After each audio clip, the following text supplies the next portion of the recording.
Nice. Good afternoon, everybody. My name is Greg Harm.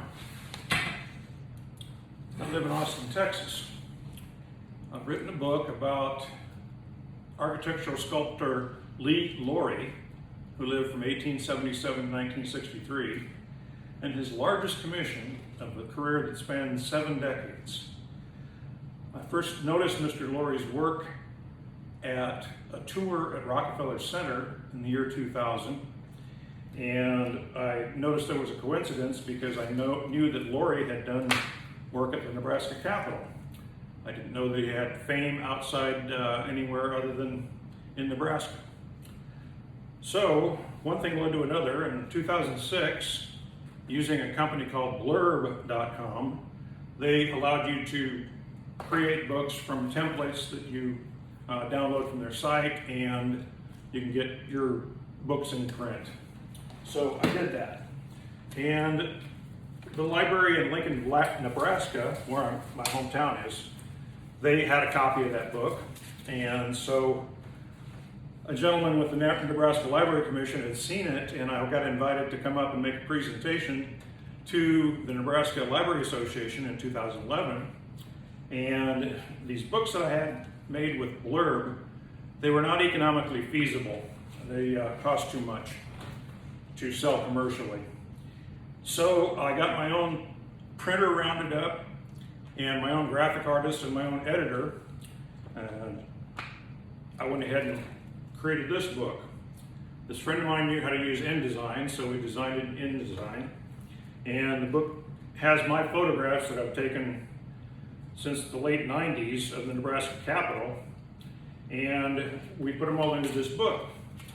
And eventually I had 250 copies of these printed, and I sold out.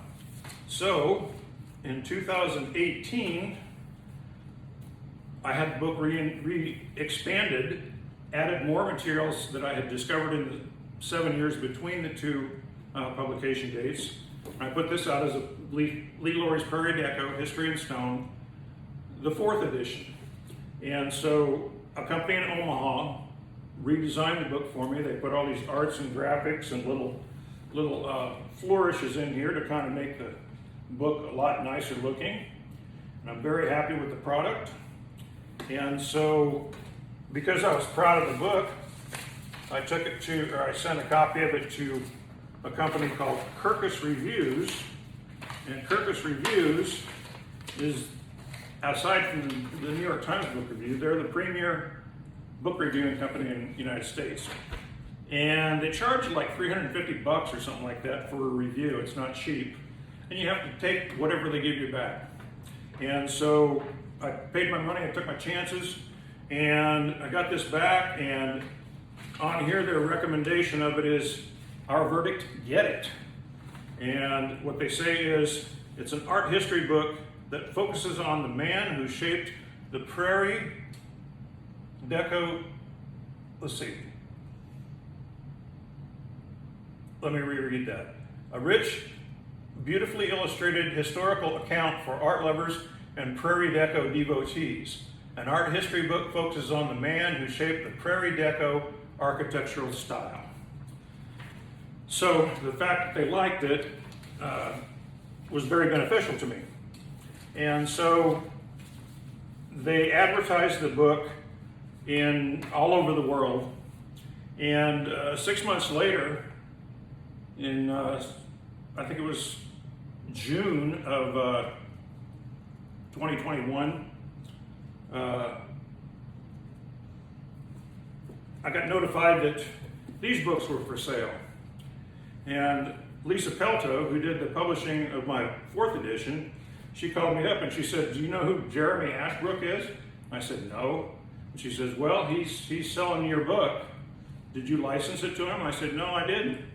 So we sent notice to Amazon.com that these books that they were selling were counterfeits. And not only were they counterfeits, but they went through and they took all of my copy verbatim and used it, and used all of my photographs in it. for example, if you look at this here, the table of contents, it's identical. They left off the page numbers, but they've got the same order for these things. You can see it here. They didn't change anything. And so they went through the whole book, stealing all of my photographs. There's like 200 and some of my photographs in here that I collected from going all over the country, California, New York, Washington, D.C., and so on. And they copied all of them. And they didn't attribute anything to me. Well, Amazon took them down domestically, took them off their site. But as I would later find out, they're still selling them overseas in Turkey, and they're also selling them in Saudi Arabia, and they were selling them in United Arab Emirates as well.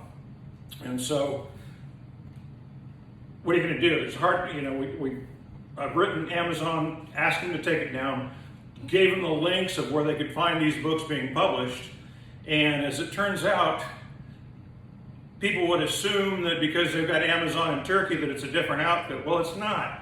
It's all done by Amazon Web Services, and that's based in Washington State. They're the ones who operate the sites for the Amazon has in Saudi Arabia, Turkey, and United Arab Emirates. And the worst thing is in Turkey, they're still to this day advertising them. Well, this has all been a learning process for me. When I first published this, I didn't have it copyrighted. And so one would think that I can just go pound sand if I don't like the fact that they got these books out there. But Amazon had, you know, an order from somebody to make these books. I bought them from Amazon. And then there's a company that does fulfillment.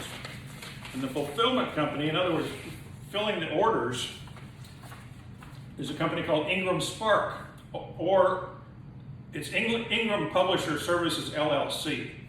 And what they do is they have a magazine called iPage, and they put out to all independent bookstores all over the earth advertising for these books.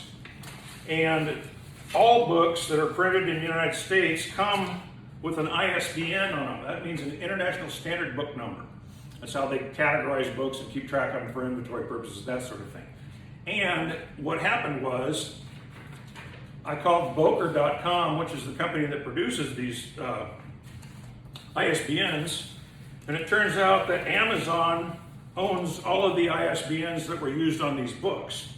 So Amazon either knew or should have known that these pirates that they were enabling were doing something illegal. And that's certainly been brought to their attention, and they don't care, even though it's a federal felony. Now, the worst thing about it is, when I discovered this, I went to the FBI here in Austin and told them about the fact, showed them the books that show verbatim copying of my work and my photographs, and they didn't do anything. And they basically said, you know, well, usually people handle this matter in a civil suit. But the problem is, it's not a civil matter, it's a criminal matter, and it's a felony, and they're getting away with perpetrating this felony on me every day. I'm 70 years old, and it's elder abuse on top of everything else. Now, because the FBI would not do anything to enforce the copyright, another year goes by and 2 more books come out that stole my work. Again, you can look at these things, they start with the same introduction, they use the same photographs I use in it, all my photographs, but this one they just put synonyms in wherever they could to make it somewhat different. Again, here are my photographs, and historical ones that I got from the Library of Congress, which I licensed. And so there's all of these photographs that I had taken. I had commissioned I commissioned these from a guy in Reykjavik, Finland, that had pictures of a church that influenced Goodhue. the architect that built the Nebraska Capitol. But anyway, nothing has been done, and these books are still for sale overseas on Amazon's site in Turkey, and there's nothing I can do about it. Now, there is something that has been developed since my copyright was first infringed, that is a small claims court for copyright infringement. And you can take people through small claims court, and what you have to do is you have to fill out a long complaint. You fill it out with all the details and provide all the evidence that you've got, and then they present it and they decide it and they'll set up a hearing for it. But the problem is the hearing is purely voluntary.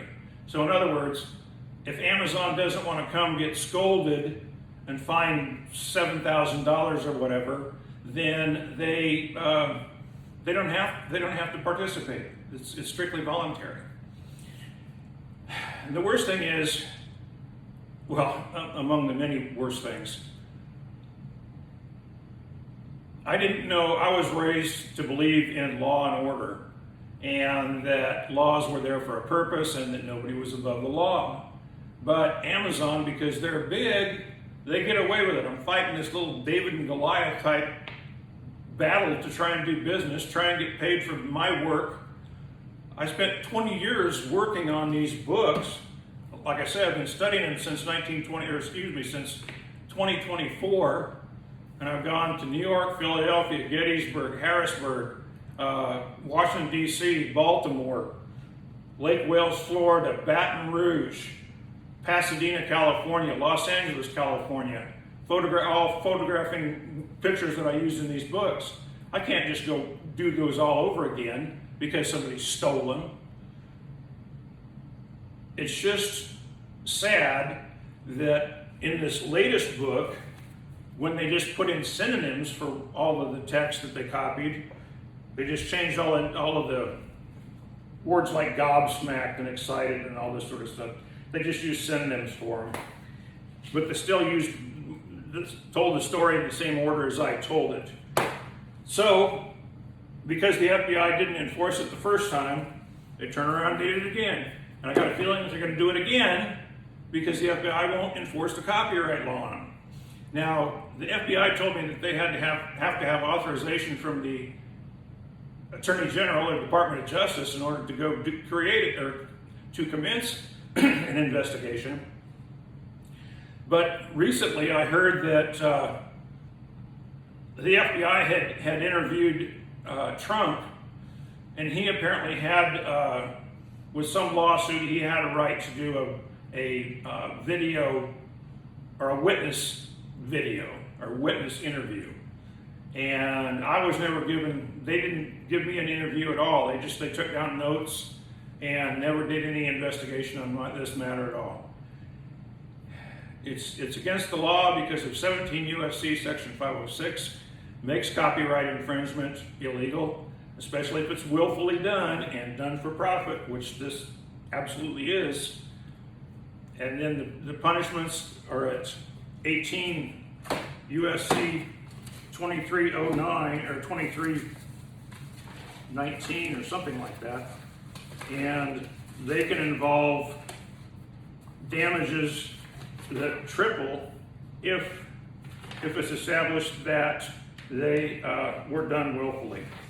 So anyway, but in order to get my federal government, to whom I pay my taxes, to get them to do anything about it is like dragging a mule upstairs. I'm so frustrated. I've created a GoFundMe account to try and raise enough money to hire a good intellectual property attorney. And I understand that one who I consulted said that he needed a $10,000 retainer just to start looking at it. So anyway, wish me luck. If you want to buy a copy of the original book, I sell them at www.leelawrie.com, and I sell my books, not the counterfeit books. Thank you for listening. If you can afford to chip into my GoFundMe account to help me buy some justice in this matter, I truly appreciate it. Thank you very much and have a wonderful day. Bye.